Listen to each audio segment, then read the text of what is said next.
Hello everyone, good morning and welcome to this month's PythonPune meetup. Hope you all are doing good. Um, we'll be starting in like few 1 or 2 minutes. While we are discussing these things, few things to take care, few housekeeping stuff. All talks are already are going to be recorded, so those will be available on YouTube. If you have any queries, comments, thoughts, please post those on YouTube live chat. Mind that this is a public chat, so make sure you don't post any personal information. And this chat, any other discussion rooms, talks, everything is under Python Pune Code of Conduct. So make sure you follow that. So let's wait like a few, like 1 or 2 minutes, and everyone please introduce yourself in chat, just maybe name and what you do, and we'll start. We will start with the newsletter highlight. So those who are new, newsletter is something which everyone from the community sends the links which they are interested in, some news or something they found. They share it on a GitHub issue, which is like created every month. And someone from the community, like most of the time, Chandan does that. We collect all those news and we basically create a newsletter out of it, and that is published on our website as well. And every month what we since like last 3 to 4 months we have started one thing. Instead of reading the whole newsletter live, what we do is we try to select one tool out of it, and we basically try to demo that tool to everyone. So basically something which is like highlight from that newsletter. So that's what we will be starting, and that will be like 3 to 4 minutes. And once that is done, we'll start with the talks. One thing to mention here, it's been 6 years now. We have been arranging these meetups. So yeah, congrats to everyone who is part of the meetup.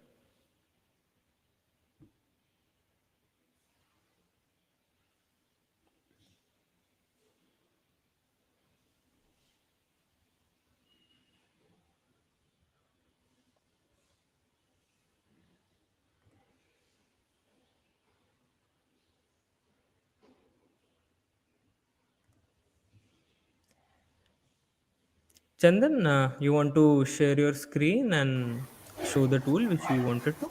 Yes, Sure. give me a Please minute. go ahead. Yeah. So, good morning, everyone. Welcome to another edition of Python Pune newsletter, and this is the December edition. We will be passing the newsletter links later on. Let me share my screen first. I hope the screen is visible. Let me increase the font a little bit. So, today I will be talking about a new tool that is known as CyberBrain. It's basically Python debugging redefined. So, when we write Python programs, we always encountered with bugs and errors, and then we use Python debugger, normally PDB, or we generally end up using the print statement.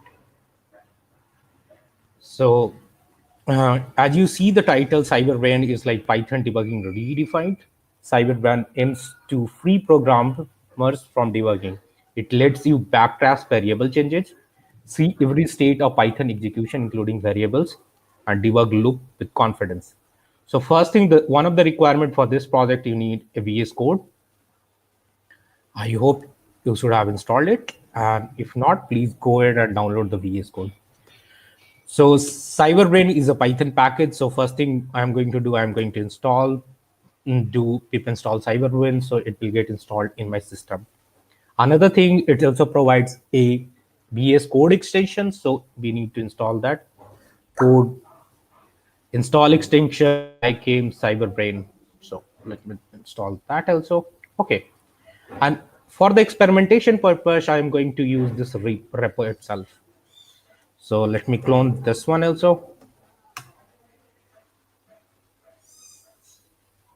And now I'm going to launch the VS Code. Okay. Okay. Let me. Okay. Okay. So I give me a minute. file. Maybe you can increase the font size as well. Yes, for this one I can increase. I will go to the meetups. I will bring. Okay, okay, okay. I have got it. Let me. Where is the font size increase? View. I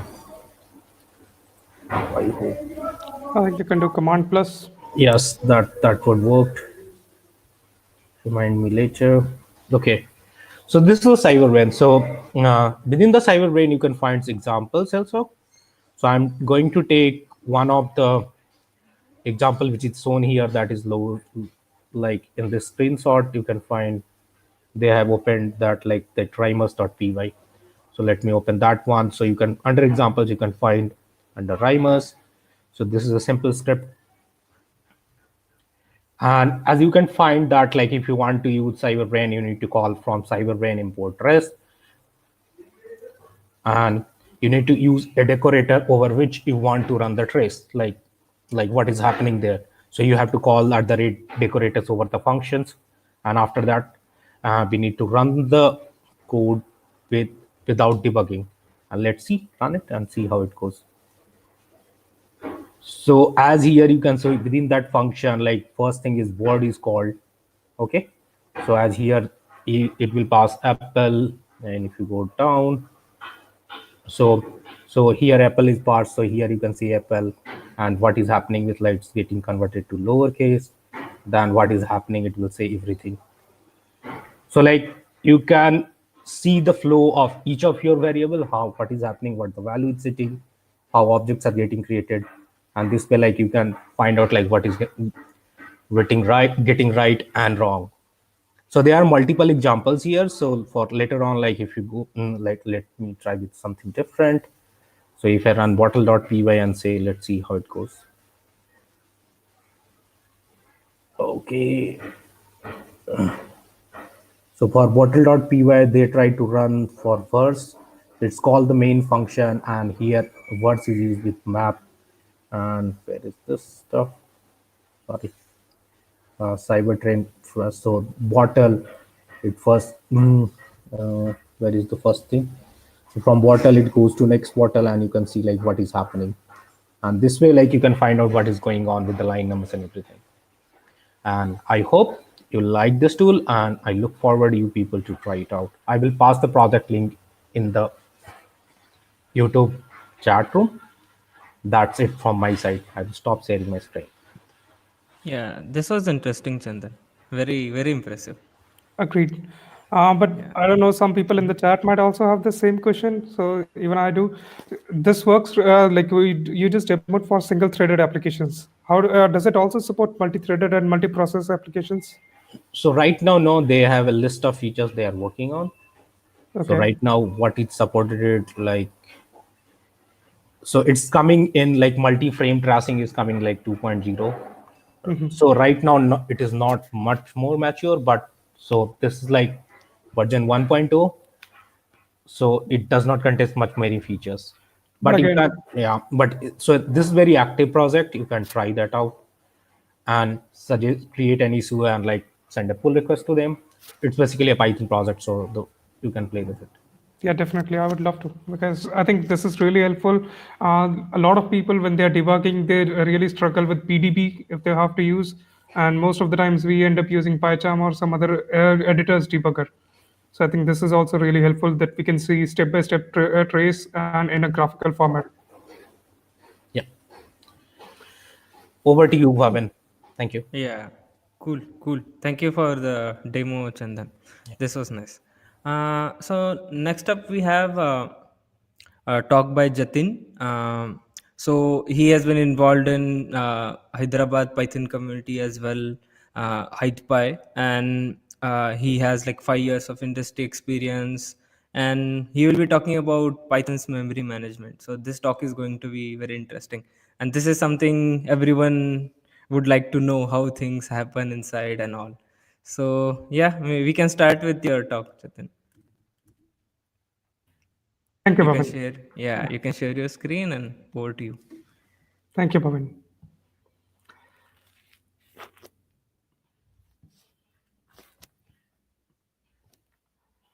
All right. So, Bhavan, can you give me a heads up, like thumbs up, if you're able to see the screen? I'm in the Yep, presentation. I'm able to see the screen. Perfect. Just give me a moment. Let me check the stream as well. Yeah, cool. Go ahead. Perfect. So, hello, folks. Thank you, everyone, for making it on a Saturday morning and just before the holiday season kicks in.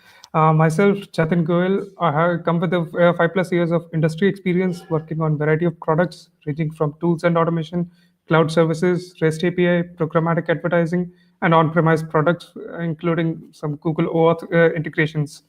And talking about my personal like passion, it's one of it is community building. So as Bhavin already mentioned, I have been part of the Hyderabad Python user group for almost 3 years now, and part of the organizing team for PyCon India 2018, PyCon Hyderabad 2019, PyCon India 2020, and PyCon Hyderabad 2020, which just happened as recent as 2 weeks back. Moving on, memory management in Python. So a lot of you will wonder like why should you care about memory management when you're writing a Python program? It's already too simple, and it's designed like a readability perspective and easier to maintain. So that is those are the like let's talk about the Zen of Python. So those are the principles on which Python is laid so that it's easier to consume, it's easier to write programs into. But a lot of times we if we don't care about memory management, it ends up like deadlocks or too much memory consumption. So first thing, knowing about memory management helps you write efficient code. And when we talk about efficiency, a lot of people have different perspective to it, but it just means one thing, that everyone is able to understand that same Python application, plus also able to contribute to it, and without causing too much inefficiency in terms of CPU consumption and memory consumption. So, knowing about Python memory management in the terms of efficiency, it helps you to write better code because you know when and where you should do the object initialization or assign some new memory so that your program does not grow dynamically or exponentially. Moving on, so we just covered this part. Now you know why you should care, so that your when your applications are running in production environment, you sometimes have limited. You'll definitely have a lot of resources allocated to you in terms of CPU and memory, but you don't want to overburden that system. You definitely don't want to install a 16 GB or let's say 128 GB RAM, 128 GB RAM on a server if your job can be done with 32 GB. You definitely don't want to increase those production costs. First, let's rewind back. Let's talk about variables. And I'll talk about quickly go back to C. So this talk again, just a disclaimer. This talk is mostly based on C Python, the Python implementation in C language. So the most common version that is daily used in a day-to-day use. So let's talk about C style variables. How the initialization used to happen is we have the declaration where we have the data type, the variable name, and the value that is being assigned to it. So int a equals 10, b equals a equals 5, and int b equals 10. What does it actually mean inside the memory? So when we say that int a equals 5, C program, it will go into the memory, assign a location to it. There is the pointer that is assigned to variable a, and the value is stored in binary format. So a has its location, and the value stored at that location is 0101, and similarly b. So it's again once we have declared the variable, it's fixed size and same type. So you cannot say int a equals 5 and then change a equals some string abc. It will just throw you an error during compilation. So now let's say I want to update the variable a equals 15, or I have some multiplication, division, some operation happening, and value of a variable has changed. What does it actually mean in memory? What does it do? It says that it checks the pointer that is the memory location that is assigned to it. So it goes to that memory location and it updates that value. But so it does not make any changes apart from that, right? So it just we talked the value is updated, but it doesn't mean that the variable is updated in place. So it was only it was earlier storing a integer value. Now also it is storing an integer value. Just the memory location, the value is updated and only in the binary format. Moving on, I know this question, so some of you can let your answers know in the chat. how many types of variables do you think are there in the Python language? If you thought there are 2, 3 int string dictionary, actually there are none. So yes, Python does not have any concept of variables. It's just a naming that we have.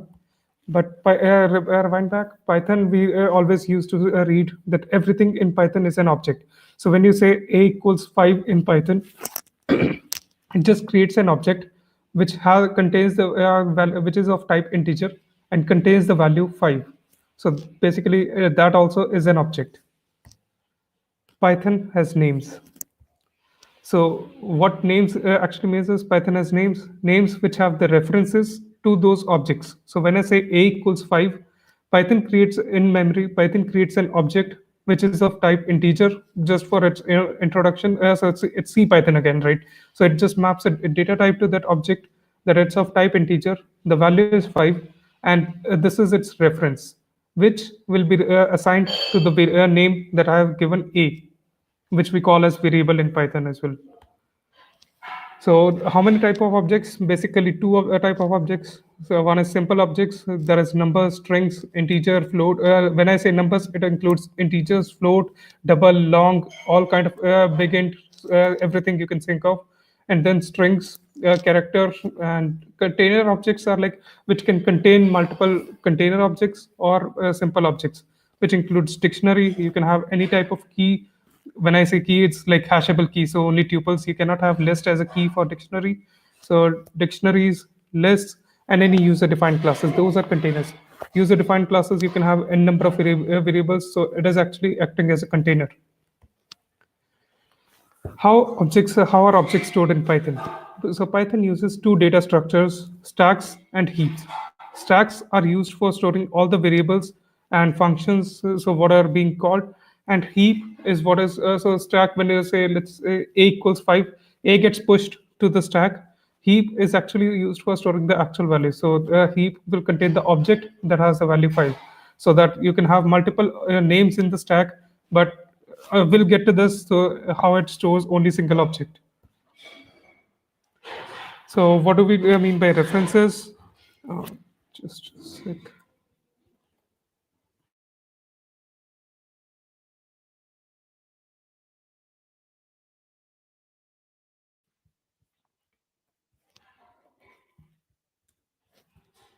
Yep. Sorry about that break. So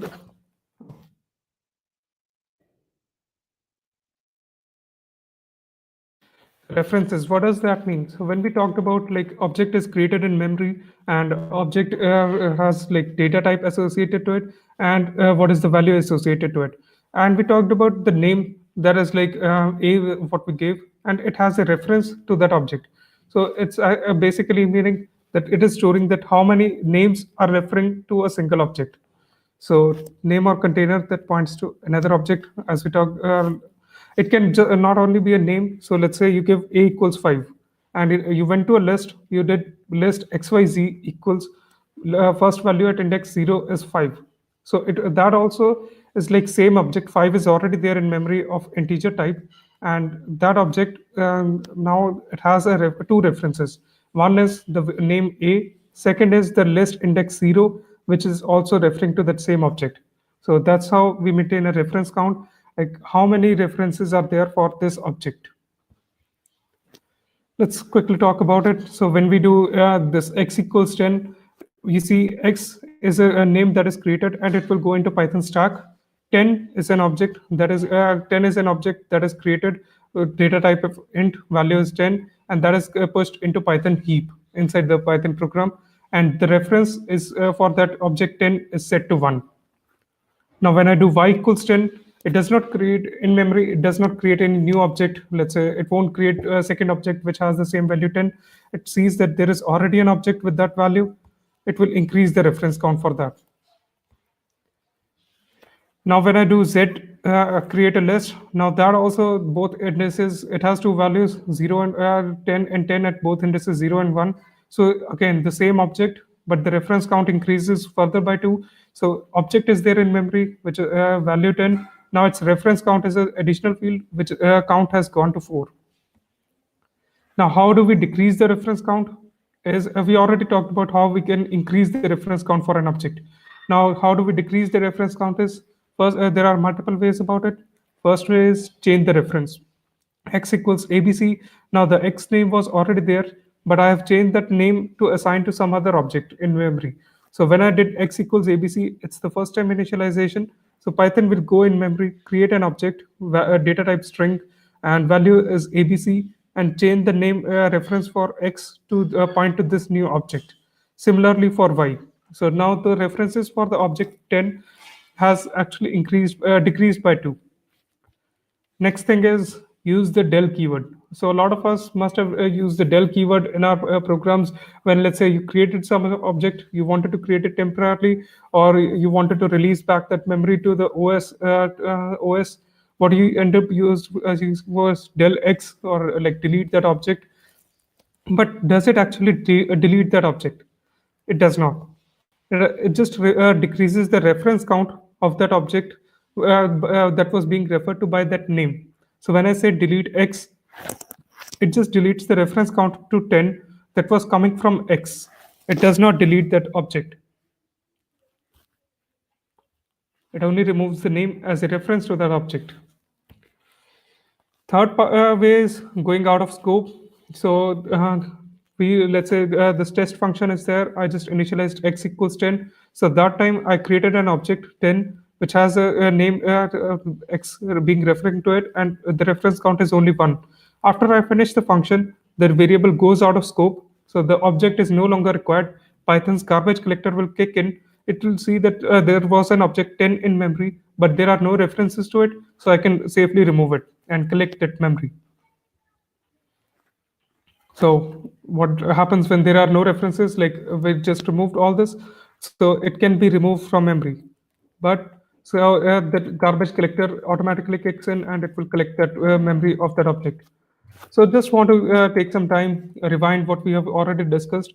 So that's why we know that how the reference count goes up when you have objects in global namespace, or like whichever namespace you have the objects in. When you are referring to that objects, the reference count goes up, and that till the reference count comes down to 0, the object cannot be garbage collected. So that's why local versus global namespace. So what basically happens to objects created in global namespace? They never go out of scope because the Python program, they are already defined in global namespace. You have not removed them till the program ends, right? So that reference count never reaches 0, and that's why it's best practice, like a best practice that you avoid putting large or complex objects in the global namespace. Uh, Moving on, this is how a Python object in CPython looks like. We have a class, a struct over there, PyObject, which stores 3 values. First is the type, that is integer. Then the reference count as a value, integer value, that how much is the reference count, and the value of that object. This whole table, what I'm showing, type, reference count, and value are the keys. These are the values of those keys, and this is how the PyObject struct looks like.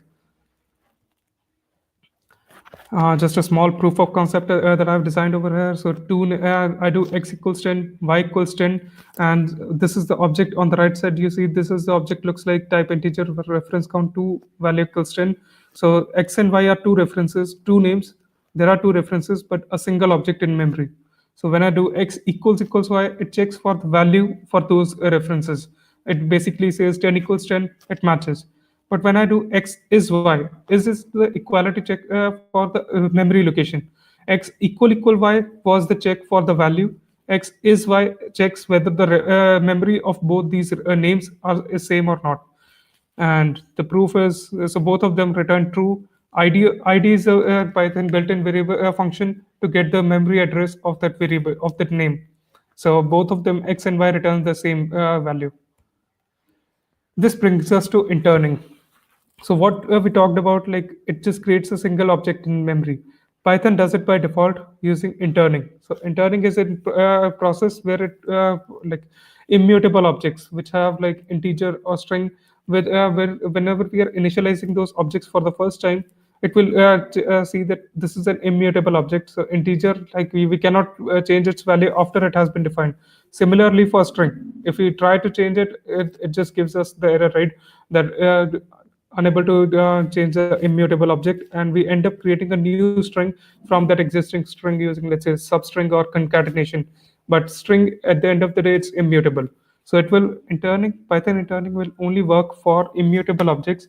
It just once there is a first time initialization, it will create a entry of that object, let's say in its memory, that this object I have already seen it. This is the reference that I have assigned to it. So if in future there are any other objects that are coming in, that Python that the program is requesting, and this it has the same value, I can give the reference to this same existing object. Python does it by default as a memory optimization technique, but it does so. Interning also happens only for ASCII objects. It does not happen for non-ASCII characters. So let's say you're doing string interning, you want to do interning for, let's say you have string hello world, it will do that by default. But if you include an exclamation towards the end, it will not intern those objects, because it just, as I said, again for ASCII characters only. And if you want to intern some complex string yourself, you'll have to use a system module built in sys.intern. Here's the example. So I just have x equals height by, y equals height by, id of x and y both matches. The value also matches, equal y, and x is y. The memory references also matches. But I just include one exclamation. It does not work because it does not intern any complex objects. If I want to do it manually, I'll have to do x equals sys.intern, y equals sys.intern. So sys.intern will intern that object. I have given it a command that you should intern this. And when I try to do the check, it returns true. And the ID of both objects is the same. Now the pros is it definitely reduces the overall memory. So you have multiple objects you want to intern, you can use it, and it will reduce the overall memory because it will only create one object in the Python heap. But it definitely includes some CPU overhead because you're doing it on multiple times. Let's say, so every time you run intern, it will take some CPU cycles. Even if it's a multi-threaded application, Python's global interpreter lock is still there, so only one thread will execute at a time. So it will definitely add some small CPU overhead. It can be small or large. It depends on the how we are utilizing it. Then use only it should only be used when there are a lot of repetitive strings, and you have, let's say, a single string that is going to be used at 10 different locations, and you don't want to have those 10 different memory objects. You can use interning over there. But if there are no repetitive strings or like no repetitive objects, then you may end up creating more memory than you need, because whenever you're interning, it will do some memory allocation on its side as well, Python heap as well, not just the object. Moving on, let's talk about garbage collection. What is garbage collection? It is actually a Python program that will automatically release memory when an object taking up that space is no longer in use. There are two types of garbage collection. One is reference counting, second is tracing. So we already talked about reference counting, how it stores like the reference of each object, increases and decreases those references. So we add or remove references, remove the object from memory when the ref count is 0. So as soon as a reference counting garbage collector kicks in, it will scan through all the objects in Python heap. Whichever object's reference count is 0, it will collect those objects. So it just does not remove that single object. It has a cascading effect as well. So let's say you were referring to some object. How do I give just a small example? Let's say you have multiple objects and you're referring. Let's say you created a dictionary and you did ID equal. Let's say key ABC equals the value A. So you just gave the reference A itself. You didn't give the value 10. You just gave A. So when you remove that reference, it will just decrease all those reference counts. It can do parent objects as well. It will check. So if there are no references to that, it will remove those objects as well. The good, it's easier to implement. Objects are immediately deleted. But the bad is it has some memory overhead because it has to store the reference count for every object.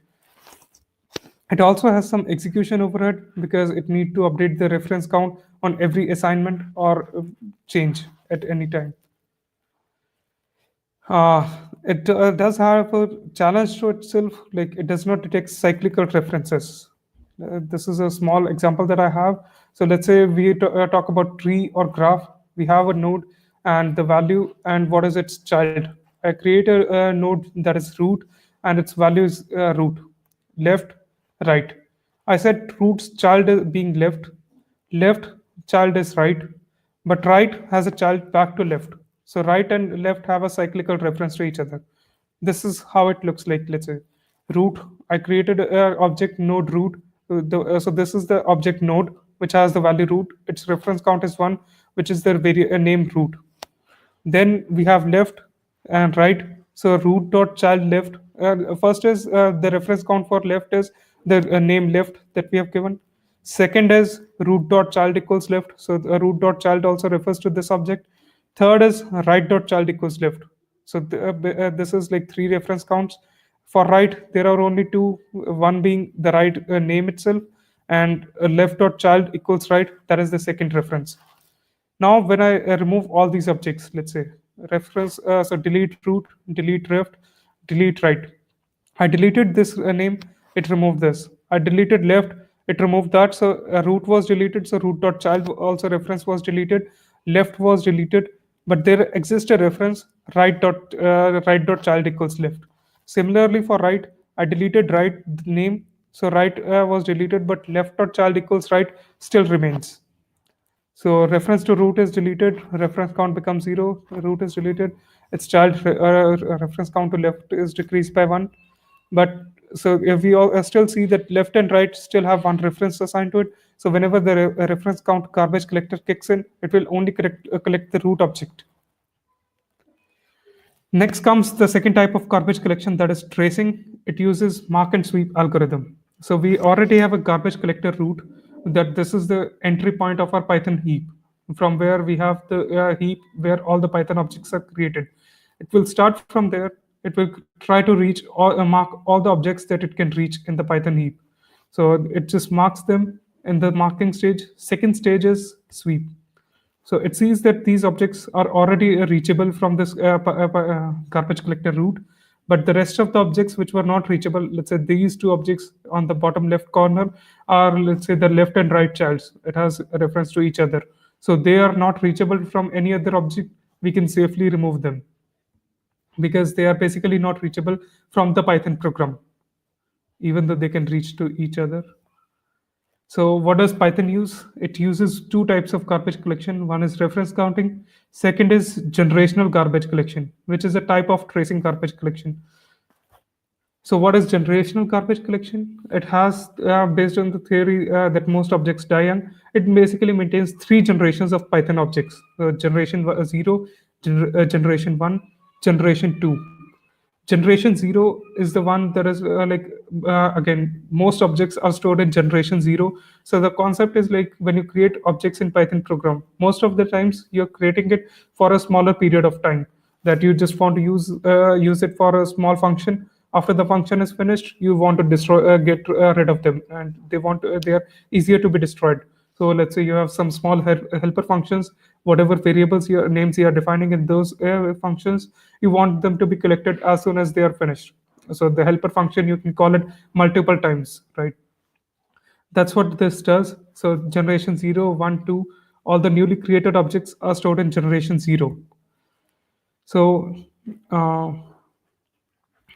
I mean, what I was talking about, generation 0, we have, let's say, we have already stored many objects. As soon as the generational garbage collection kicks in, let's say it has a threshold for each generation. So as soon as that threshold hits, it will run the garbage collector. If the, let's say, generation 0, all the objects, there were 700 objects, and we have removed, let's say, 600 objects. The rest of the objects will move on to generation 1. So if generation 1 threshold hits, it will run garbage collector on that one, and generation 0, all the lower generations as well. And whatever objects are collected, it will move to generation 2. So I'll quickly go over it. Only container objects with the reference count will be stored in generation list. So it does not store the regular objects because regular objects reference counting is already there. It can collect that. And Python runs TC algorithm whenever the object reaches threshold. So how do we get the threshold? We do import gc, that's the built-in module. If we do gc.get threshold, it will return us the threshold for each generation. So in a tuple is like generation 0 is 700, generation 1 10, generation 2 10. So it makes a list of objects to be discarded. That is from the first step of algorithm mark. Then runs the algorithm to detect cyclical reference cycles. If an object has no object outside references, add it to the discard list. Again, it's all part of the marking algorithm, marking stage of the mark and sweep algorithm. When it is done, it will sweep all the objects, and when it happens, like it's let's say running for generation 2, it will do it all for generation 1 as well as generation 0, all the younger generations. So after the cycle finishes, it promotes the, as we already talked about, it promotes the surviving objects from the younger generation, let's say generation 0 to generation 1. And objects that are there in the that reach the last generation, generation 2, stay in the program memory as long as the program executes. The reason being, if it hasn't been cleaned up in 2 generations and not by reference counting, then definitely means like this is a global object and you're using it continuously, and you want to keep it in memory so that uh, the program still needs it till its execution. So it will keep those objects in memory once they have reached generation 2. The reference counting we already talked about, and if there are any cyclic references, you can need to wait for GC to run, or you can run it manually. Okay. Uh, you can let me know the answer for this question if you have ever observed that, let's say, your Python program is running for a longer period of time. You used, let's say, the del keyword. You used multiple other techniques. You try to keep the program memory short, or let's say the functions also in a shorter, smaller functions with lesser variables, smaller help, divided it into as much smaller functions as you can, but still the program memory does not reduce. If you have ever gone to, let's say, a running program and open the task manager or activity monitor and you check the program memory, it still is not reducing. It's somewhere around the same when it was in the beginning, or even increasing. So why it does not shrink? The reason is fragmentation. The program, yes, definitely the Python program does not shrink in memory. The reason being, we talked about Python is using heap for storing all the objects. So memory is not, it's not like memory when you're assigning some object, it takes a continuous block. Python can, its OS memory allocation, it can give a continuous block, or it can give some random blocks of memory and assign it like to that reference, that all these blocks refer to that single object. So if it's not continuous block, even if it's freed up, it will not be released back to the memory, back to the OS. So I hope you understand the point I'm trying to make. So heap, you have, let's say, 10 blocks, and you removed an object, and it was like, say, 5 and 8. Then a block at index 5 and index 8 was removed. So it's not continuous. It cannot be released back to the program that it's like this memory is free. And again, the memory that is being freed up, Python does not release that memory back to the OS. It keeps that memory back in the heap. So that, let's say, you deleted some objects, some references were removed, some memory was freed up in the Python heap, and it will just keep that memory to itself, so that whenever there is new object initialization, it can reuse that same freed up memory in the heap, and it does not need to request OS for some additional memory. Some quick optimization. So briefly, like before I move on to this section, we briefly talked about the Python, how objects are stored in Python. Python uses stacks and heaps, and then how the objects reference count is stored, how the garbage collection is run, both reference counting and tracing. And what Python uses is generational, where it runs tracing garbage collector on 3 generations: generation 0, generation 1, generation 2. So moving on, first thing is I want to talk about dictionaries versus tuples. So if you ever wonder, like you can do import sys and sys.get size of, and give that object, it will give you the memory of that object. So you can see that if I just create an empty dictionary and empty tuple, the size difference, you can see how large it is. An empty dictionary is 248 bytes, whereas an empty tuple is just 56 bytes. So that's why it's this is the new feature in Python 3, dunder slots. Uh, Actually, let me move on to terminal. You guys are able to see the terminal, right? Yep, I can see that. Maybe you can increase the font size. That's better. Maybe more. Yeah, fine. Speak to this. So I want to have some additional space on my screen. Okay, class dict. Let's say Okay, yeah, dict fine. demo. And I don't give anything to that class. But when I, let's say, initialize an object of this,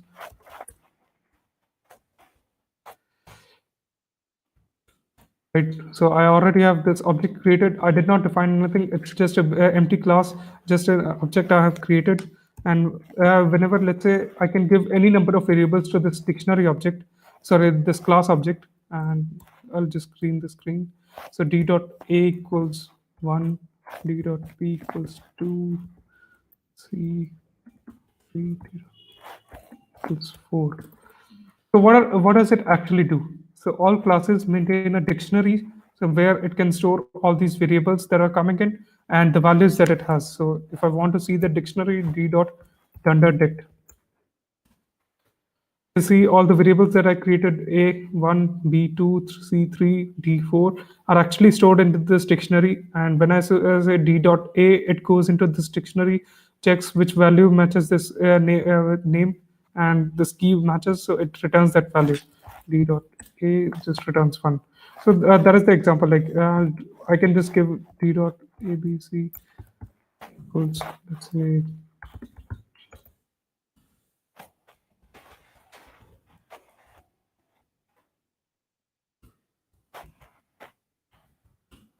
have 100 values over there, and D dot, let me put this as well. This. So D, it's just saying 48 bytes, but if I do D dot it, see 144 bytes is what we have assigned, and it's a part of like Python memory optimization. So it does it. All these objects that I've created, some of them already have the value. So it's like when we load the Python program, we know that whenever a Python terminal is loaded or a Python program is loaded, it already loads modules from sys.paths, right? It loads all the paths. Let me just print that. Clear it out.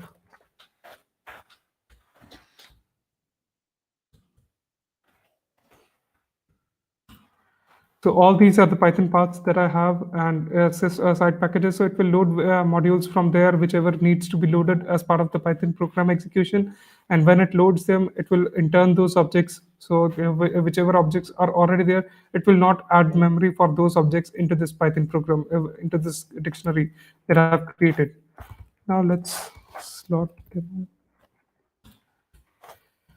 So during the initialization, we have to define the slots, and the slots, it can be it will be a tuple of the entries that we want to keep to this class. So most of the times, what happens is if we create a class, the default is set to dictionary, but we don't really want in production where we have gone right. We are writing program for a longer period. We know that these are the only attributes that this class is going to have. So let's say it is only supposed to have, it's an image class. So the properties that it will have is, let's say, the width, and I'll just define that width, height, um, image URL, or let's just say URL. What else do you want to include for let's say a base image? Let's just keep these three. That this is the width of the image that I want to keep. This is the height of the image. This is the URL of that image, and I really don't think I need anything else. Let's say for now that the in my production instance, I'm just going to use these three values, and that's it. So slot demo. Now, when I say s dot width, I can just give 10, s dot height. It's a 10 by 10 picture, and let's say I'll not give URL for now. So if I do uh, s dot now, before I do s dot, let's say there is a string x equals ABC. If I do x dot a equals 1 in a string, it's an attribute error. Basically, that string, this is the because x is of type string, so string object has no attribute a. So attribute error basically means like this object that I have, it does not have any attribute of this kind, so I cannot set that value. Similarly, I'll just clear some part of this. So s dot say ABC or XYZ equals some value. It just gives attribute error. So this class slot demo that I've created, it does not have any attribute XYZ. So basically what it means is it restricts the attributes that I can have for this class only to these three.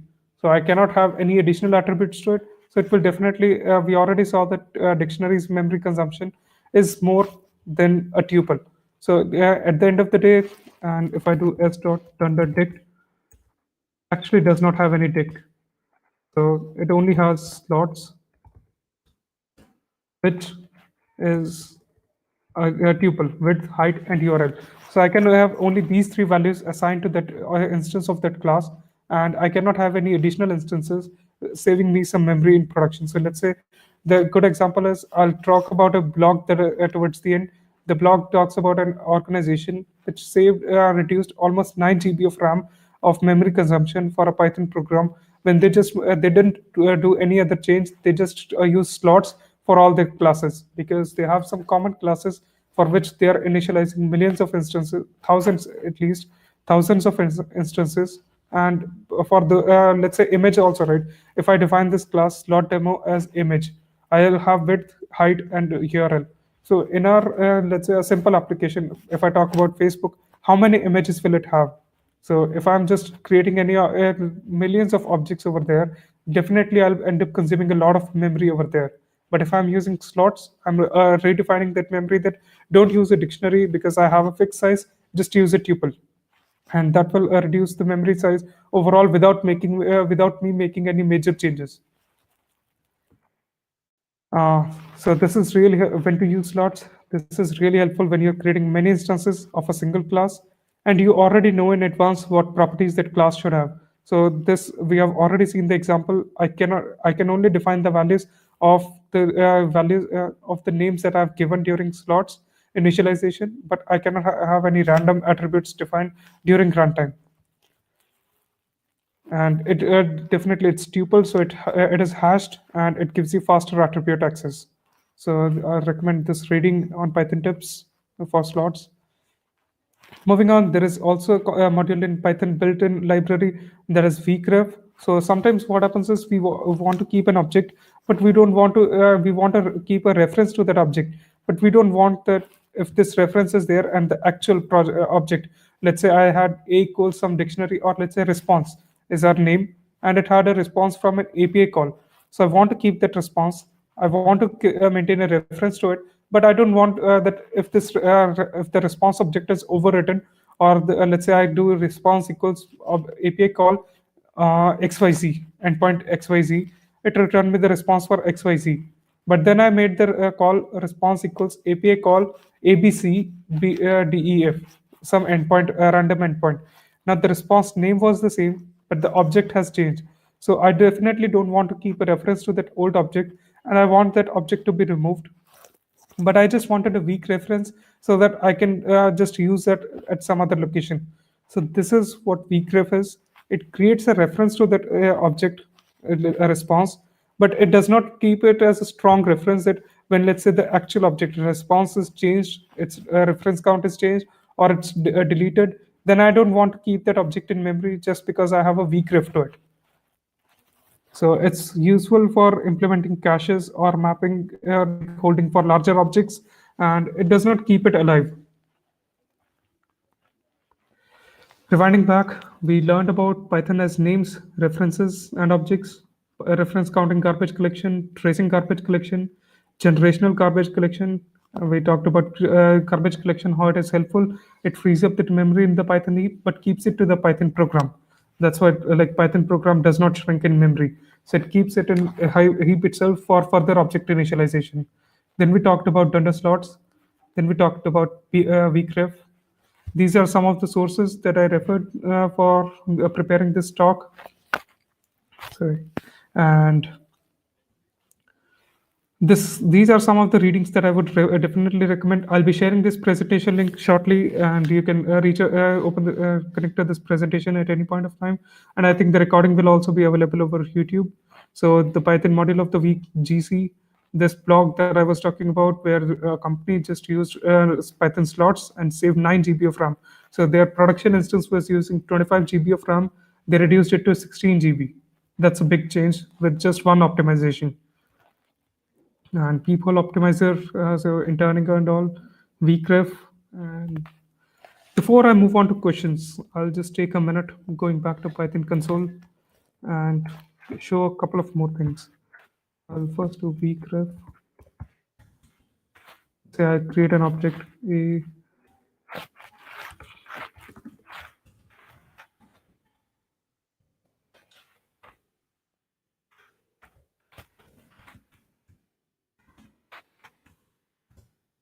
I just created a basic dictionary one, which is like indices 1 to 100. These are the keys, and the values are 0 to 99, just the same value, and minus that index. So, or let me make it even more simple.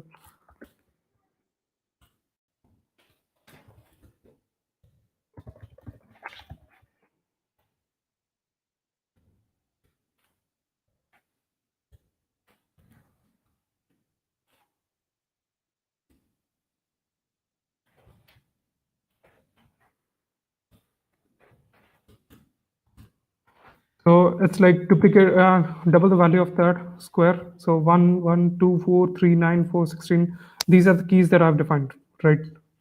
Simple enough. Now let's, if I do vgrep, I did import it. So I do b equals vgrep of a. Oh,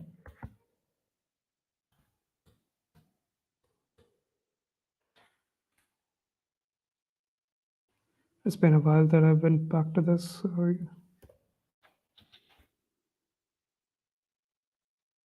Okay.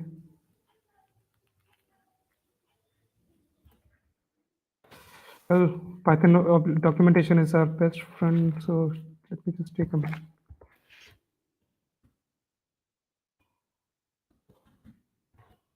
This is the first time I'm trying for dictionaries. I usually do it for class objects.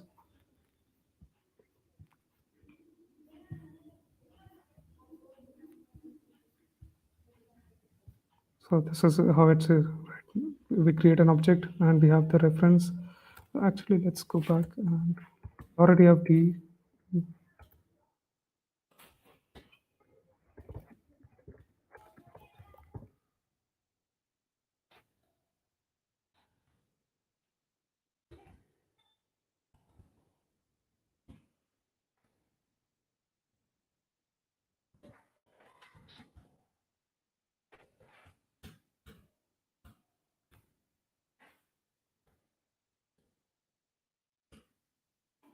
Right. So we already had the class object created D, which was for dict demo, where we defined ABCD and ABC as a list, which has value till 100. And then I just defined a range of 10, and these values 1, 2, 4. So this is the dictionary that I already have. Now I can create a vgref to it.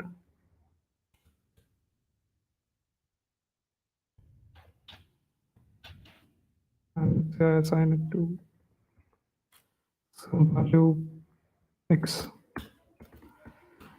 Now this you see, right? So it's a weak ref that is created. I'll get the ID of x d as well.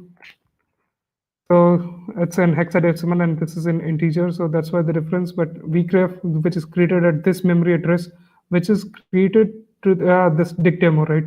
The dict demo is at this memory address.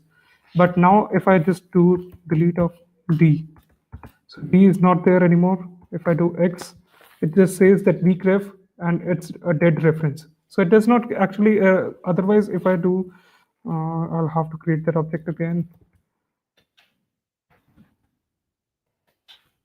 Let's just quickly do it.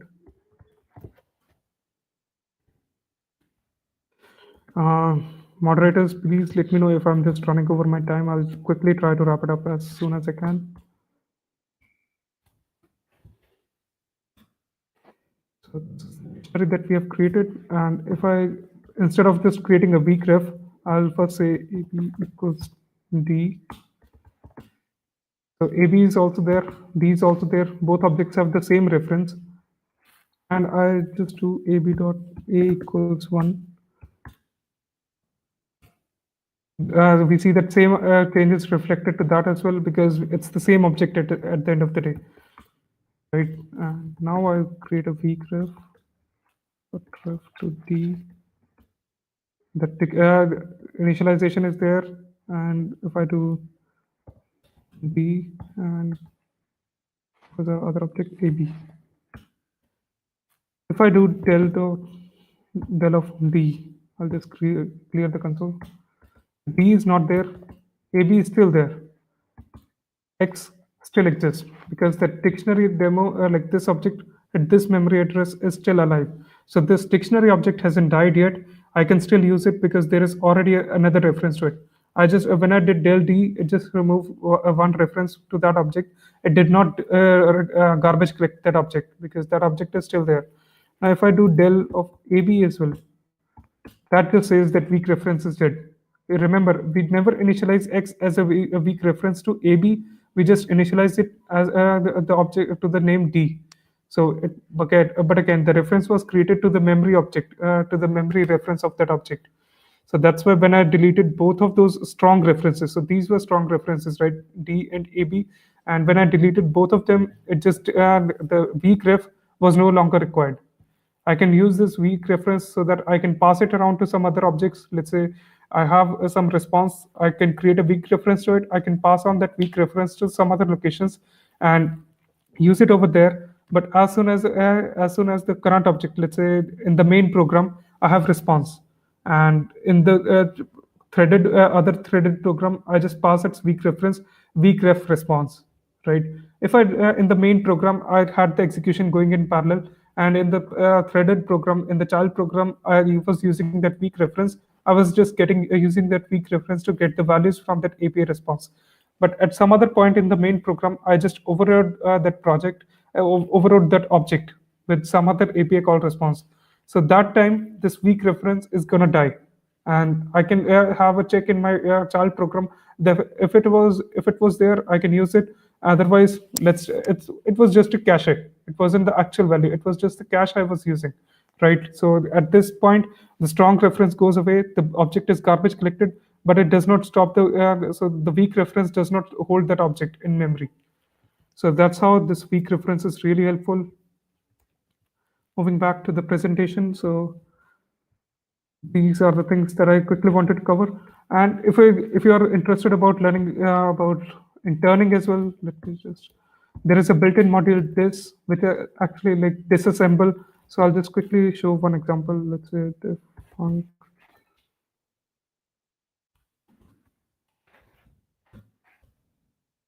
hello world or Pune y equals hello space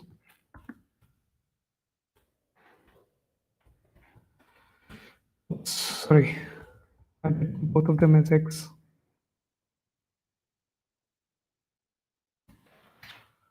Right. So we did X equals hello PythonPune in a single string, Y equals hello space PythonPune, but as a string concatenation. So now if I do print of X comma Y, then I do print of X equals Y, is Y comma ID of X, ID of Y. I call func. What do you think the expected output is? X and Y, again, like it's a basic string concatenation, so definitely it should work, but should the memory address also match? So we talked about Python interning, we talked about how it only does immutable objects. So this time we are doing it runtime, we are concatenating the string. So at during the initialization, X was hello PythonPune in a single string.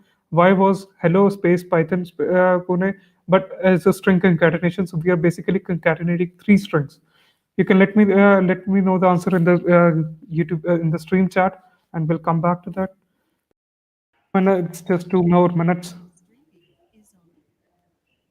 It started. Okay, hey folks, welcome back and sorry for the interruption. So we were just talking about Python system interning.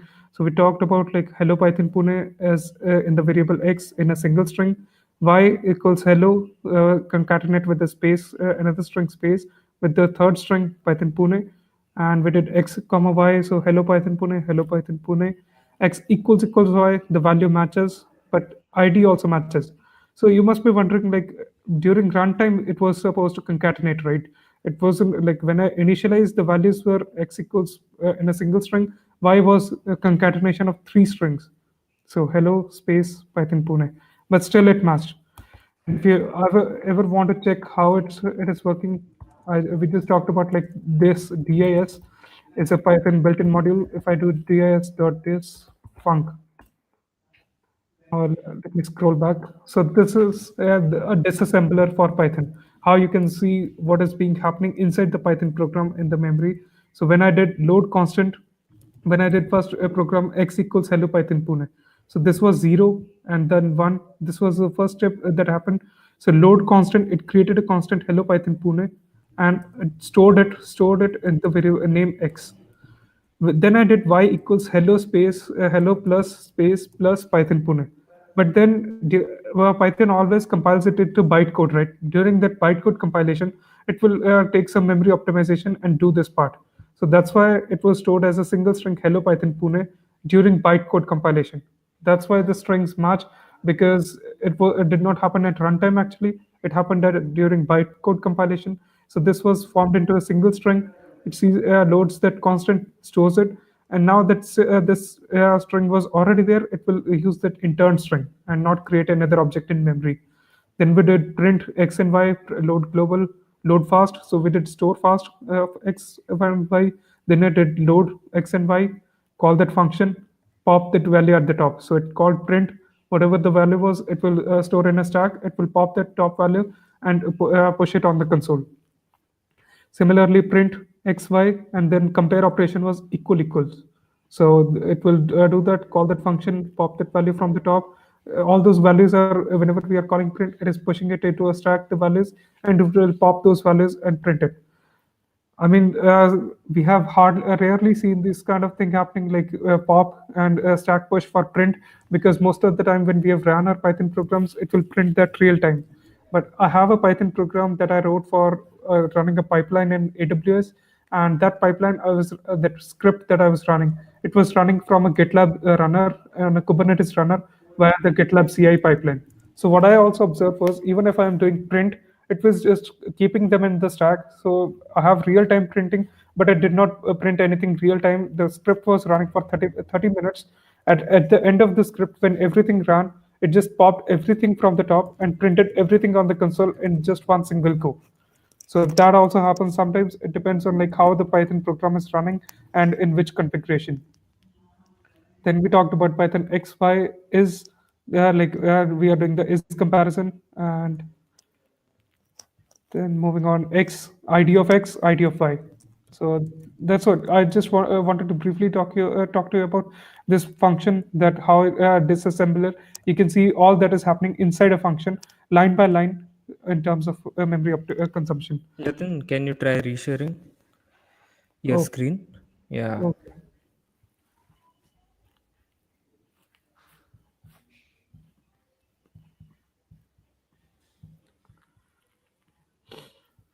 Let me know when you are able to see the terminal. I can see. Should be visible on live stream as well. You can continue. Okay. So Yeah. I'll just try. Maybe you can briefly talk what you showed, or Yes. just scroll up and show it. Yeah. So we already talked about func, where we defined x and y as these strings and hello Python Pune. Or let me just write it again, make sure that everyone is able to follow. But this time I'm going to use some ASCII characters.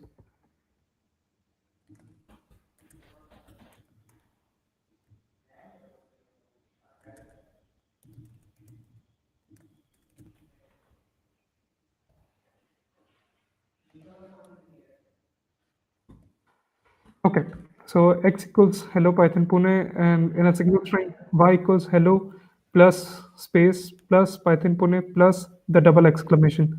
So now if I do x, okay, I'll just change and equals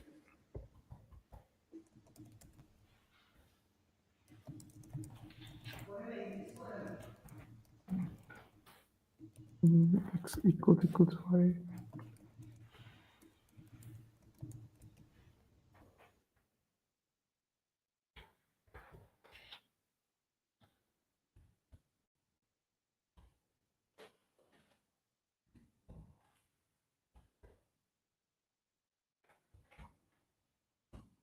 This is the function that I've defined.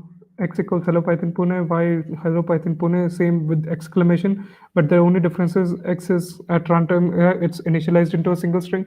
Y is a concatenation of all these multiple strings to form that same value. So we print x and y, x equals y, x is y, id of x, id of y. We already have seen in the earlier example, I had the same function, but without the exclamation towards the end for both the strings. So what do you think is going to be the value of x is y this time? Well, this time it's going to be for what? Okay, this is a surprise for me as well. SKY characters usually does not enter. Maybe it's with some latest version that it has been addressed. Okay, let's see the disassemble then. We already see that the value is matching. The ID also matches. The index also matches. Let's see the disassembler now. If you are ever in doubt, you can disassemble that function and see what is happening. There we see. So we see Hello Python Pune was done over here, and Hello Python Pune, when we did Y, it compiled it at runtime and it stored that as a string over here.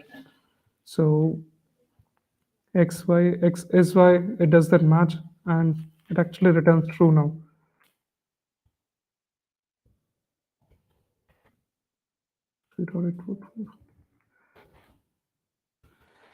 Okay, that's more or less that I had to show from my side with slots, vgref, and disassembler. That how you can disassemble a Python function to see what is happening inside its memory and like what all inside a function, how the initializations and everything is happening. Um, I think I can take questions now. I have already run overtime, I believe.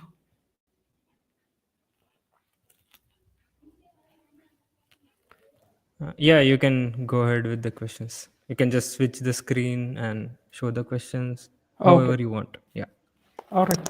So first question from Kanesh. What is a good indicator that my Python program needs memory optimization discussed here? So it's not like a good indicator that you have need to have some indication. In my opinion, like it does not need to have some indication when your Python program is already running. It's something that we strongly feel that we should include in our development process. So whenever we are actually developing a Python program, we should know about these practices, how Python's memory is being managed, how memory management is done inside a Python program, so that we can design our Python program during like while we are during development, so it can optimize it automatically. Remember, we don't want to do premature optimization. That's one thing. We definitely don't want to spend too much time optimizing in the initial stages that we lose our track and delay our development, overall development as well. But it's good to know about these practices so that let's say during development time you can think about, should I initialize this object really in the global namespace or should I initialize it in the local namespace? These kind of smaller practices. But when your Python program needs memory optimization is when you are close to, let's say, your first release, you're already seeing that people are going to like it and it's going to production. Maybe I should spend some time on whether it should be done right now, or is it something that I still have some features that I want to deliver.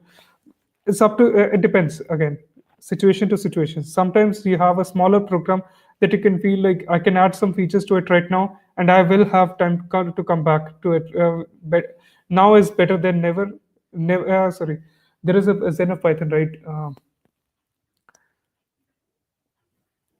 I, zen of Python, I really like those two lines. So right now is later than never is later than right now. Yep. So now is better than never, although never is often better than right now. So that's what. We definitely want to do it now, so that it does not have to be like it will never happen in future. So if you are thinking, if you know that this program, even if you come back to it, you will never have time to invest time on it to optimize it in terms of CPU and memory, then you better do it during the development itself. But if you know that this is gonna delay my entire development itself and my miss my timelines, or like something it's gonna cause some hazardous issues, then better we push it for some delay and then plan it accordingly. So again, it depends situation to situation. What is the time that you feel? I don't want to be imposing something that this is the best time, that after development when you're doing your first release, before that you do it. I don't want to impose that. It depends on situation to situation. But you get, I hope you get the overall gist that when you should try and invest time on it. Okay, moving on. So Python labor tool to investigate memory usage. So I personally use Python's this like I have been long using Python's, if you know, Anaconda distribution. It comes with Spider IDE. So Spider IDE, there is a built-in profiler that it has. There is also C profile as a built-in profiler into C Python that you can run on a Python program, and it will give you the profiling of that Python program, which includes what are the CPU cycles, like time that it includes for each memory call, or like, sorry, each function call, variable assignment, and everything. Similarly, it also shows what is the memory being consumed by each function or class. I personally use Spider's profiling, which is like when you run that profiler, it shows you how in a tabular format what is the time that it took for each function call, what is the memory it took. So those are the ones that I have personally used. I don't know about any other tools that are there out there, but I think there are already a lot of tools that you can take a look at. If you want command line, I just use C Python, C profile. If I want Spider, like IDE, doing some development, and I want to do it actively during the development time itself, I just run the profiler on Spider. There Any is other an questions? Yeah, there is another question. Just give me a minute. It's a Sure. long one, so I won't be able to read it completely. So I will just share my screen again. Okay.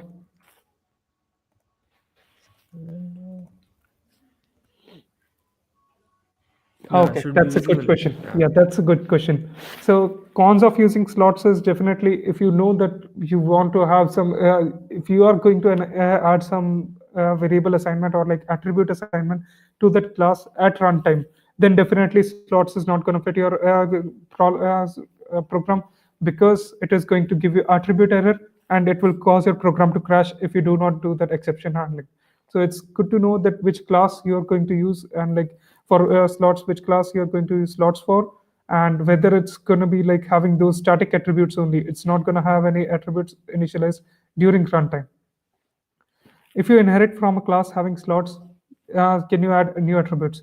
So yes, what I can show it to you right now if the time permits, or maybe we can connect later on. But what I did as a test example was I created a class A, let's say A. I defined slots, and I had three attributes A, B, C as part of it. Then I initialized two classes. One is class B that inherits from A, and I just did pass. So no other initialization. Now what happens is B has a dictionary by default, right? Because B is a new class that is being created, although it is inheriting from A. So B, I can have dictionary as well as slots. So it has mix and match of both. So I mean, again, coming back to your questions, cons of using slots. So if you think there is a case that you want to have slots as fixed attributes, but also want to be able to use some dictionary for some dynamic attributes, you can use inheritance over there. But then I created another class C where I defined slots equals XYZ, and it was also inheriting from A. So A has slots ABC, C has slots XYZ. I can have all these six attributes, but I cannot have anything outside of these six. So that is also there. I hope that answers your question and it does not complicate too much. And I mean, we can come back to this and I can show it on the Python terminal again if you want. But maybe before we can take some other questions if they are.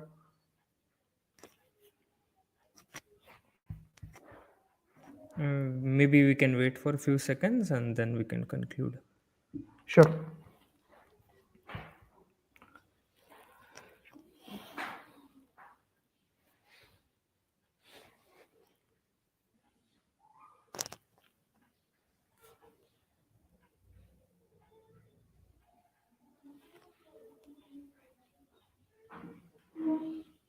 I know this is too much to learn for one single day, but again, this gives you an overall gist of how Python Memory Manager works and how you can use it in your day-to-day work and optimize your Python programs to make it better. So, of course, this will also address if many of you are trying competitive programming.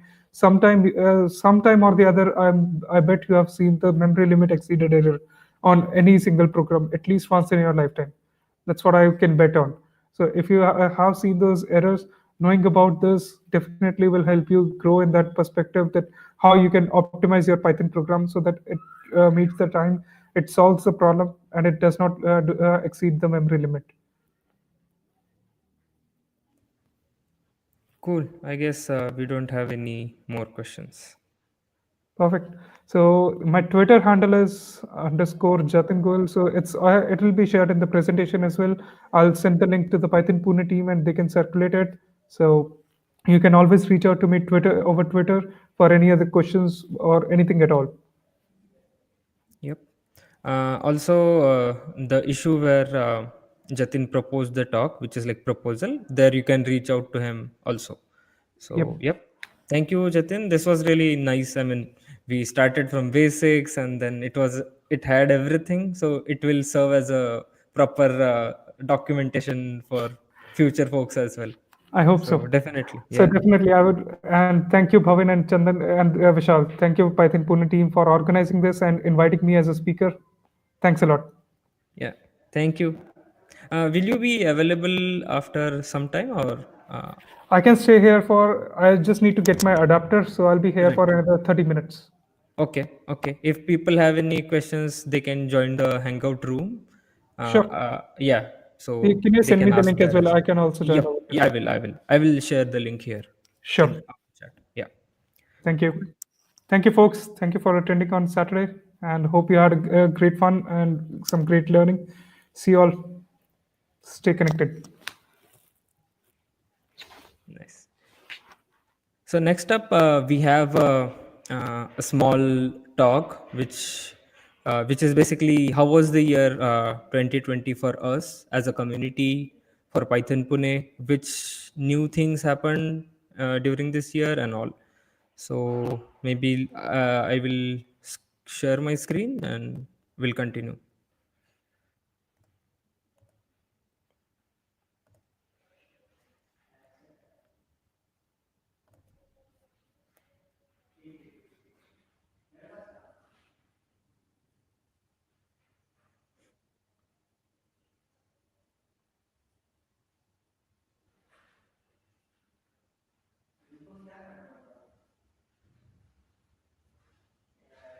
Awesome. Uh, can anyone confirm that my screen is visible? Yes, Bhavan, it is. Okay. Yeah. Maybe I can start then. So, 2020 is about to end now, and uh, it was it passed as a like a flash because it is now December, and there are few things which we did differently this year because of the pandemic. But it is always good to discover new ways to do same things. So these are a few of the milestones which we reached as a community this year. So first one was we reached 10K members on meetup.com, and this was a really nice thing, and it is still a growing community. So if you have not joined meetup on meetup.com, please do. It is meetup.com/pythonpune, and this was all possible because of people who give talks, people who attend the meetups, and people who sponsor the venues and everything. And for this year it is Jitsi and YouTube as well. Next was we were the first in Pune to go virtual because of the uncertainty we had. So we started in March and still continuing that way. Even in the future, we plan to have either hybrid events where people can attend in person and it will be live streamed depending on the availability of connection and all. But or we will have something like 1 month which is virtual and 1 month which is in person, something around that line. The next was the team, which is basically organizers of Python Pune. We did a code of conduct incident response workshop. This was sponsored by Python Software Foundation and PyCon US. So we basically learned how to respond to code of conduct violation and related queries and all. And here are a few of the events which we collaborated with other communities in India, and we help them spread the word. We help them with the talks or organization or anything around that line. So first one was like AWS Community Day Pune, which was in Jan. Then we had a which was with the Pune AWS Cloud User Group. Next one was a chatbot workshop, which is like based on Rasa framework, and it was with co-learning launch. Next one was OSCONF Pune, which was with Collabnix. There was this event called PyCon India Flames, which had almost all the Python communities across India. So there was one talk from almost each community or each city. So that was a really fun event. Then PyCon India, almost every one of us volunteered there. And then PyCon Hyderabad 2020, which just happened few days ago. Moving to next point, we started having Hangouts room, which is basically we discuss things related to Python or anything after the meetup, which basically was some kind of sort of replacement to in-person chat we have after the meetup or during the meetup. So that way people can interact with each other and network and share their thoughts, which they might not be able to do over chat. We also have new website now, which is pythonpune.in. That's where this page is. The URL is different as of now, but you can visit pythonpune.in. You can get all the meetup summaries there. You can find slides. You can find the proposals. You can find the newsletters there. Everything is there. The plan is to make it a place where you can get announcements as well. So that is still going on. Uh, this month, December 2020, marks 6 years of meetups. So we this is like there was no month where we didn't have a meetup. So that is like 6 years of that. Uh, in total, we had 26 talks, including today's as well. And the newsletter links were around 151. So all the community members shared around 151 news links. And these are some of the statistics. As you can see, views are around 3000, watch time is around 402 hours, and yeah, that's pretty much of it as a summary. And thank you everyone from staying with us, and do spread the word about the community Python Pune or any other Python meetups you attend. Make sure you share their links with your friends so that they join. Subscribe to YouTube channel and all. So yeah, that's it I had as a summary. Vishal, do you want to add anything? Um, Nothing special, but yeah, it was a great year. During this pandemic, also we worked as a community and we have grown so much. So thank you, everyone. So be for being with us patiently in this pandemic situation. Also, we went through this situation also easily, and hope we will continue doing this. Thank you, everyone. Yep. And thank you everyone for bearing with us for hiccups we have here and there during the live streams and all. Cool. Yeah, that's it as a summary, I guess. I would just add to that, like technology glitches. If they were not there, we would be out of jobs. Someone else said it, but if you haven't heard it, then I said it. Right, right. That's totally true. And Cool. thank you again. See you guys around. I'll be in the hangout room if anyone Yep, wants to yep, connect. yep. So does Yeah. the attendees also have that link? Yeah, yeah. So let me talk about that as well. So you can find the Hangout Rooms link in the YouTube video's description, as well as I will be posting that in the YouTube chat as well. So, yep. I will share it with you as well, Jatin. Yes, I have received it. I have joined the Hangout room. Okay. Cool. See you everyone in the Hangout room. Thank you, folks, and thank you, organizers.